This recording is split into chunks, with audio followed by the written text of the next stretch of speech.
Hello, मैं आशीष तिवारी स्वागत करते हैं एक बार फिर से आपके यूट्यूब चैनल एसएससी मेन पे।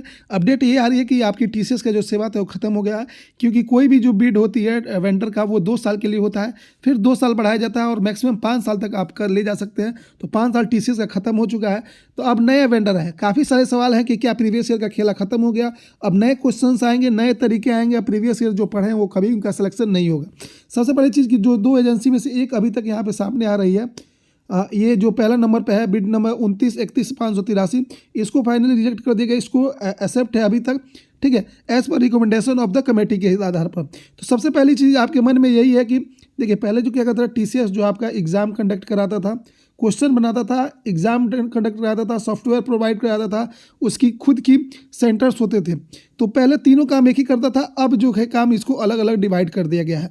क्वेश्चंस बैंक में भी टीसीएस के पास नहीं रहेगा, लेकिन ऐसा नहीं है कि अगर आप टीसीएस एग्जाम नहीं लेगा, टीसीएस क्वेश्चन नहीं बनाएगा, तो आप कुछ भी एक बात कहिए, मान लीजिए कि एसएससी आप ही को वेंडर दे दे कि जो भी आपका नाम हो, एक्स नाम हो, आपको वेंडर दे दिया कि आपको एसएससी के लिए क्वेश्चंस बनाने हैं, तो आपके पास डेटा क्या आएगा?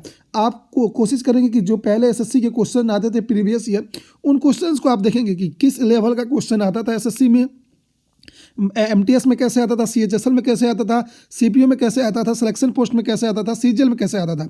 उसी आधार पे आप थोड़ा सा चेंज करेंगे अपने आप को, और वो चेंज सभी लोगों पे अप्लाई होगा। ऐसा नहीं कि एक चेंज जो होगा वो आप ही अफेक्ट करेगा। पेपर का लेवल थोड़ा सा अच्छा होगा तो कट ऑफ थोड़ा कम जाता है, पेपर का लेवल अगर हाई हो जाता है तो अगर पेपर का लेवल लो रहेगा तो कट ऑफ हाई जाता है, और पेपर का लेवल जो अगर हाई हो जाता है तो कट ऑफ कम जाता है।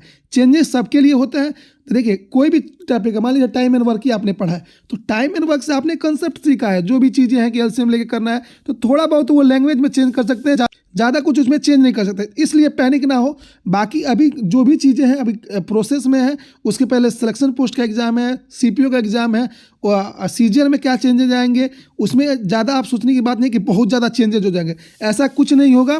जो चल रही है वैसे ही थोड़ा बहुत चेंजेस देखेंगे, उससे सभी लोगों के लिए समान रहेगा। इसलिए आप पैनिक ना हो, बस अपनी तैयारी को अच्छे से पढ़िए, जैसे जो भी चैप्टर पढ़ा उसको डिटेल में पढ़िए। ये नहीं कि ऊपर अब केवल ट्रिक सीख लिए उससे काम नहीं चलेगा, थोड़ा बहुत मेहनत करना पड़ेगा। बाकी आपकी क्या राय है कमेंट बॉक्स में बताइएगा। मेरे हिसाब से ज़्यादा कुछ चेंजेज होने वाले नहीं है। अभी भी एग्ज़ाम जो कंडक्ट कराएगी एजेंसी, मेरे हिसाब से जो आपका सेंटर एलोकेट करेगी वो अभी भी टीसीएस ही रहेगी। आपकी क्या राय है जरूर बताइएगा। मेरे हिसाब से आपको पैनिक होने की ज़रूरत नहीं है, काफ़ी सारी चीज़ें सही होंगी।